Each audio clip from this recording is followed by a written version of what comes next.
John Wayne गेसी एक America का आम नागरिक था और लोगों के बीच नॉर्मल ज़िंदगी जीता था। लेकिन ऐसा क्या हुआ था कि इसने पूरे अमेरिका के लोगों को हिला कर रख दिया था। लेकिन ऐसा क्या हुआ था जो जॉन वेन पे अमेरिका के नंबर 1 साइको किलर का टैग लग गया। नमस्ते भारत, मेरा नाम है Shubham and welcome back to another case study with me revolving around John Wayne गेसी।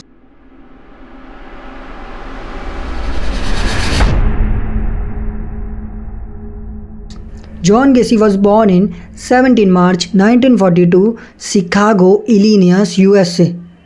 लेकिन इसके फादर जॉन स्टेनली गेसी काफ़ी ज़्यादा अल्कोहल कंज्यूम करते थे पहले से ही, और जब धीरे धीरे जॉन गेसी बड़ा होने लग गया तो उसके पापा जब भी ड्रिंक करके आते थे घर पे तो उसको बहुत ज़्यादा ताने देते थे कि तूने हमारे घर का नाम ख़राब कर रखा है, तू लड़की की तरह दिखता है, तू अपनी मम्मी का चमचा है, और बहुत सारी अब्यूज़ लैंग्वेज भी इसके पापा इसको करते थे, जिससे जो जॉन गेसी है ना, उसकी बचपन से ही ना मेंटालिटी पे ये सब हिट हो गया था और उसकी मेंटालिटी और बच्चों की तरह नहीं थी। लेकिन जॉन गेसी सबसे ज़्यादा प्यार करता था अपनी मदर मारियन से, और इस चीज़ के ताने भी इसके पापा इसको बहुत सुनाते थे। लेकिन धीरे धीरे वक्त के साथ जॉन गेसी अपनी एक कंस्ट्रक्शन की कंपनी स्टार्ट करता है जिसमें वो काफ़ी जल्दी ग्रो हो जाता है, और उस एरिया में जहाँ पे वो रहता था इलिनियस में, वहाँ पे अपना नाम भी बना लेता है उस बिजनेस में। वो दिसंबर 1978 इलिनियस USA जॉन गेसी एक फार्मेसी स्टोर में आता है जिसका नाम था निसन फार्मेसी, और यहाँ पे वो अपने काम के रिगार्डिंग आता है। उस फार्मेसी के ओनर ने ही जॉन गेसी को उस स्टोर में रीमॉडलिंग करने के लिए बुलाया था,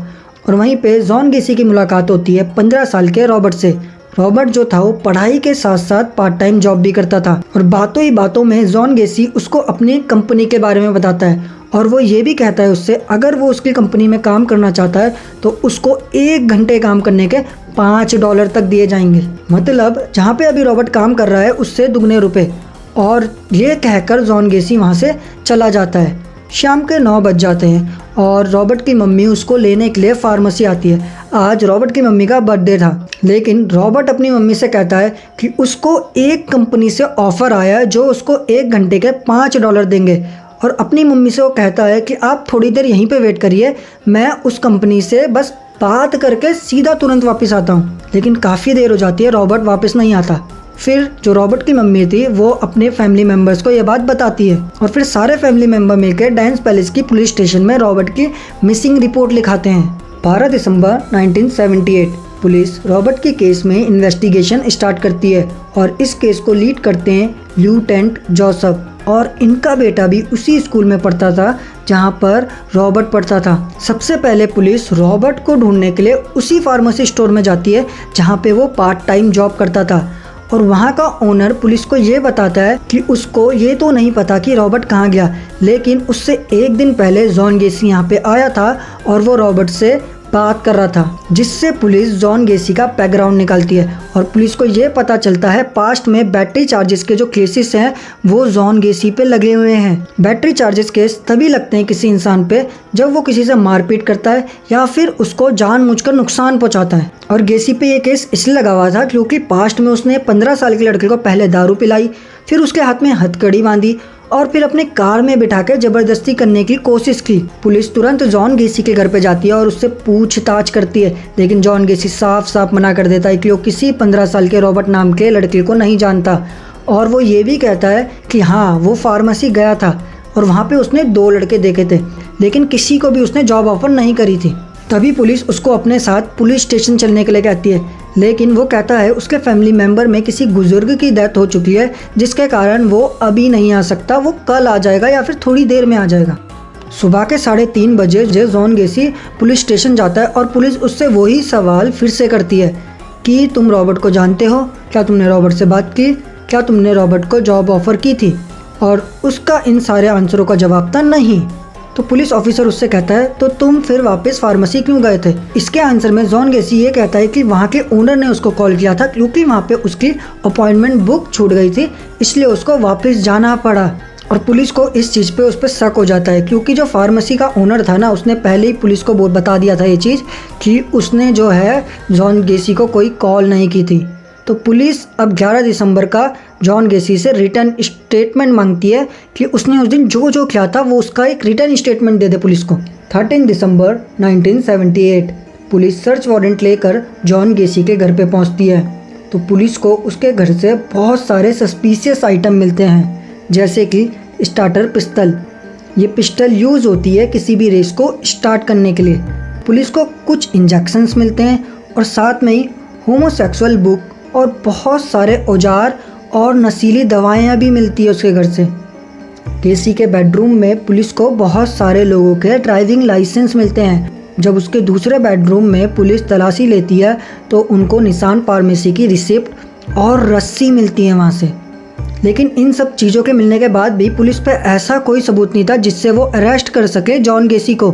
तो इसलिए पुलिस उसकी सारी जो जितनी भी गाड़ियाँ रहती है उसके घर में उनको जब्त कर लेती है और उसके पीछे अपने 2 पुलिस ऑफिसर छोड़ देती है जो कि 24 घंटे उसके साथ रहेंगे। पुलिस और इन्वेस्टिगेशन करती है इस केस में तो उनको गेसी की फर्स्ट वाइफ के बारे में पता चलता है। गेसी की दरअसल 2 वाइफ थी, जिसमें से उसने फर्स्ट वाइफ को डिवोर्स दे दिया था और फिर दूसरी शादी करी थी। जॉन गेसी की वाइफ ये बताती है पुलिस को कि बेटकॉन जो कि 18 साल का था वो जॉन गेसी की ही कंपनी में पीडीएम एम्प्लॉय था और वो कुछ साल पहले गायब हो चुका था। और जब बेटकॉन के फैमिली मेम्बर्स ने उसकी मिसिंग रिपोर्ट लिखाई थी पुलिस में तो उनको सिर्फ बेटकॉन की कार मिली थी जिसमें पर्स और एक सिर्फ की थी। लेकिन मिसिंग होने से पहले बेटकॉन ने अपने पिताजी को ये बताया था कि किसी ने उसके 2 वीक के काम करने के पैसे देने हैं और इसलिए ही बेटकॉन के पिताजी का पूरा शक जाता है गेसी पे। और जब वो गेसी के घर पहुंचते हैं कि उनका बेटा कहाँ गायब हो चुका है तो गेसी कहता है मैं आपके बेटे को ढूंढने में आपकी मदद करूँगा। लेकिन बेटकॉन के पिताजी 100 से भी ज़्यादा रिक्वेस्ट करते हैं यूएसए पुलिस से कि पूछताछ की जाए जॉन गेसी से। जॉन गेसी की वाइफ ये भी बताती है पुलिस को कि इसके जवाब में जॉन गेसी ने पुलिस से यह कहा था कि बेटकॉन अपने 2 दोस्तों के साथ आया था मेरे पास पैसे लेने और मैंने उसको पैसे भी दे दिए थे और ये चीज़ मैंने पूरी सेटल कर ली थी। लेकिन उसके बाद वो कहाँ गया अपने 2 दोस्तों के साथ मेरे को इस बारे में कुछ नहीं पता और अगर पुलिस को उसकी कोई भी मदद चाहिए इस केस में वो करने को तैयार है। 16 दिसंबर 1978 गेसी जो था वो पुलिस वालों से बहुत ही ज़्यादा फ्रेंडली था और वो कभी जब बार में जाता था तो वो पुलिस को इनवाइट करता था ड्रिंक के लिए और डिनर के लिए। और जो पुलिस वाले भी उसके घर में रह रहे थे वो हमेशा उनको इनवाइट करता था खाने के लिए। और जब वो 2 पुलिस वाले उससे बार बार पूछते रहते थे कि रॉबर्ट कहाँ है बता दे तो वो यही कहता था बार बार कि मेरा रॉबर्ट से कुछ भी लेना देना नहीं है। लेकिन पुलिस के बार बार पूछने के बाद जॉन गेसी इरिटेट हो जाता है और वो पुलिस को कहता है कि मैं तुम लोगों पे हैरेसमेंट का इल्ज़ाम लगा दूंगा, तुम अभी मेरे पॉलिटिकल बैकग्राउंड के बारे में नहीं जानते हो। तभी पुलिस को माइकल रोजी नाम के इंसान का एक कॉल आता है और वो पुलिस को बताता है कि चार्ल्स हॉडला नाम का इंसान काफ़ी टाइम पहले मिसिंग हुआ था लेकिन अब उसकी बॉडी इलिनॉइस की रिवर पे मिली है और उसको ऐसा लगता है कि इसके पीछे भी गेसी का ही हाथ है। तो पुलिस तुरंत एक्शन में आती है और माइकल रोजी से इन्वेस्टिगेट करती है। लेकिन अचानक एक दिन जॉन गेसी रेस्टोरेंट में खाना खा रहा होता है और वो उन 2 ऑफिसरों को फिर से इनवाइट करता है अपने साथ। जॉन गेसी ने आज काफ़ी ज़्यादा ड्रिंक कर रखी थी तो इसलिए वो पुलिस वालों को अपनी बिजनेस और अपनी फर्स्ट मैरिज के बारे में बताता है। लेकिन तभी वो पुलिस को बताता है कि वो एक क्लोन बनता था, यानी एक जोकर। लेकिन फिर वो पुलिस से अजीब तरीके से कहता है कि क्या मैं तुमको एक बात बताऊं, एक क्लोन खून करने के बाद भी पुलिस से बच सकता है। और इसी चीज़ को पुलिस रिमार्क कर लेती है और उसके घर में फिर से पुलिस इन्वेस्टिगेशन करती है। और जब पुलिस इस बार उसके घर में इन्वेस्टिगेट कर रही होती है तो उनको उसके बाथरूम से एक गंदी सी स्मेल आती है, जैसे कि कोई मर गया हो या कोई जानवर बहुत टाइम से मरा हो। और जब वहाँ पे खोदा जाता है तो वहाँ पे एक बॉडी मिलती है और फिर तुरंत जॉन गेसी को अरेस्ट कर लिया जाता है। और जब उसके पूरे घर को खोदा जाता है तो वहाँ से 30 बॉडीज़ मिलती हैं और ये बॉडीज़ थी 15 से 17 साल के बच्चों की, जिसमें जॉन गेसी से फिर से पूछताछ होती है तो बताता है कि वो कैसे मारता था बच्चों को। वो कहता है कि जिसको उसने मारा है वो हैवान थे, वो कोई बच्चे नहीं थे। और उसका जो मर्डर का स्टाइल था वो कुछ ऐसा था, पहले उन बच्चों को लालच देता था जॉब का या फिर कोई ऐसी चीज़ का जिससे वो उसकी तरफ अट्रैक्ट होते थे। फिर वो उनको जादू दिखाता था और उनके हाथ में हथकड़ी पहनाता था। फिर उनका हैरेसमेंट करके उनको फांसी में लटका देता था। और इसके बाद जॉन गेसी को 14 साल की सज़ा सुनाई जाती है और उसको साथ ही साथ फांसी की भी सज़ा सुनाई दी जाती है। 14 साल जो उसने जेल में काटे उसमें वो खुद को भगवान कहता था और वो मेंटली पूरा डिस्ट्रॉय हो चुका था, क्योंकि उसके बचपन से ही जिस इन्वायरमेंट में वो ग्रो हुआ था उसने उसको मानसिक रूप से कमज़ोर कर दिया था।